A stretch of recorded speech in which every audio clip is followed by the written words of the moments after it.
Laila de Lima, pangit yung ginawa niya. Hindi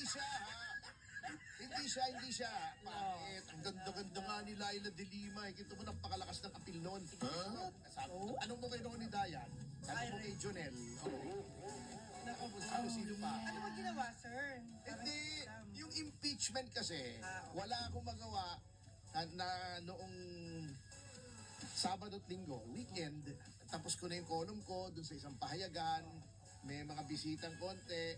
Pagka wala ka magawa, syempre gusto mo magbasa para na-exercise naman yung utak yes. mo. Yan. At binasa ko yung articles of impeachment laban kay Vice President Sara Duterte.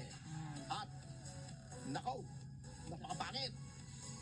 Pangit yung content? Yung content, hindi si Laila de Lima. In fairness, hindi naman siya gumawa. Yeah. Pero, tinanggap niya yung papel bilang tagapagsalita. Yun ang Di ba? doon.